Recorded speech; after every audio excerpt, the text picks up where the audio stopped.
Hi everyone, welcome back to our linguistic series.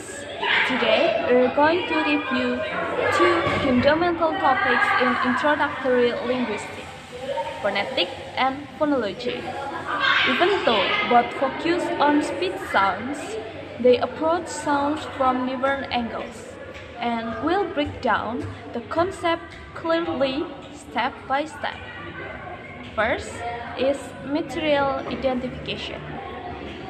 The material covers phonetic and phonology, two core areas in linguistics that study speech sounds.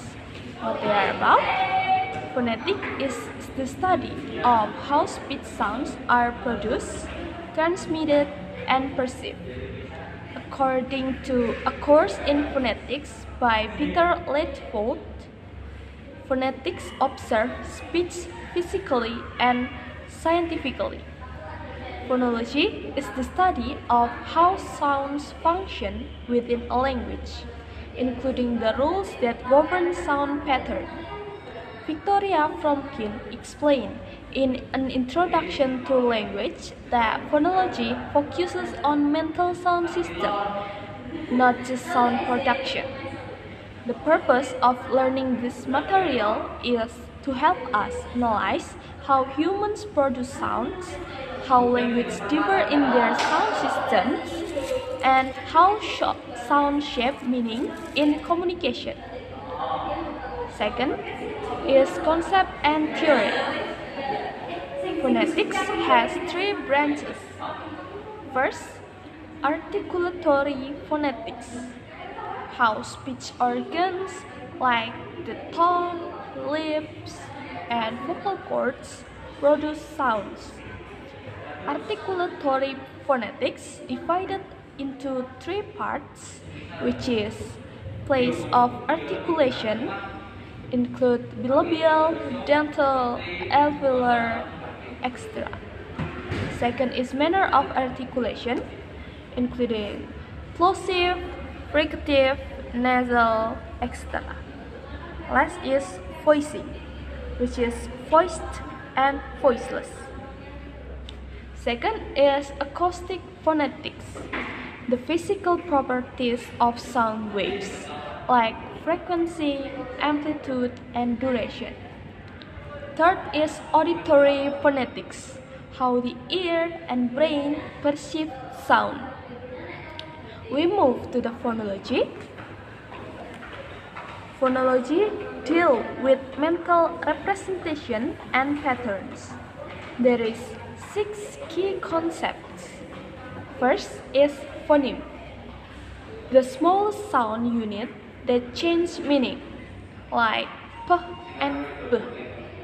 Second is allophone, variation of one phoneme that don't change meaning.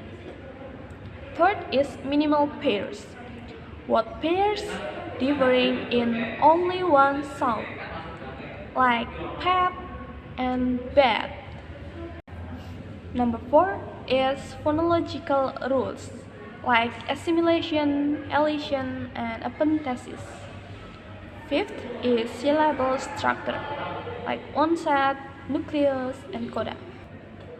Last is distinctive features. The third part is for example and application. Phonetic example.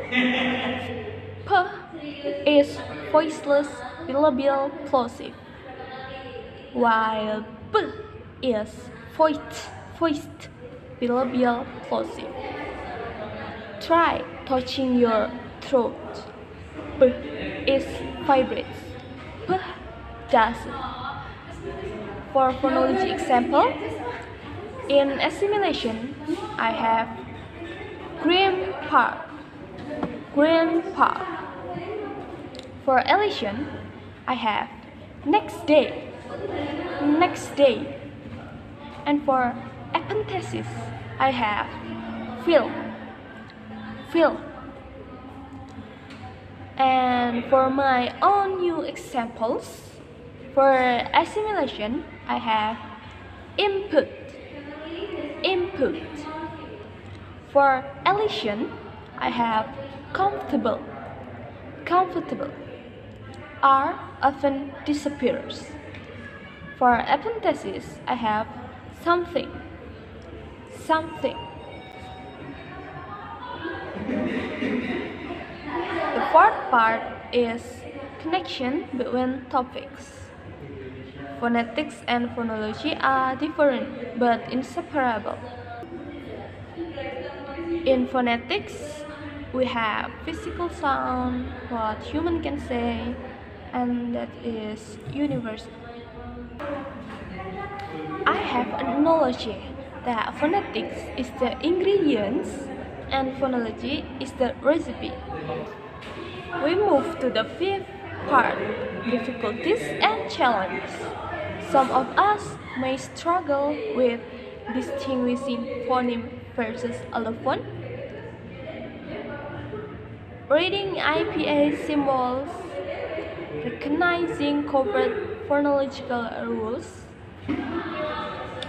understanding that spoken language is often not identical to written forms. I have a suggestion to improve our phonology and phonetics material. We can use e-training apps such as Forvo, IPA Trainer, or Pratt tutorials. The sixth part is for conclusion and reflection. Phonetics is sound production, transmission, and perception. Meanwhile, phonology is mental system of sound patterns and rules. Understanding both help analyze language scientifically and accurately. Most important takeaway: speech sounds are not random. They follow physiological and cognitive system. The practical use is to get better pronunciation, understanding accents, assisting language teaching, speech therapy, and AI voice technology. Finally, the seventh part is to improve more in this material. We can provide more audio samples from different language, include hands-on lab work using Pratt, practice IPA transcription with real conversational data, add mini tests to train perception,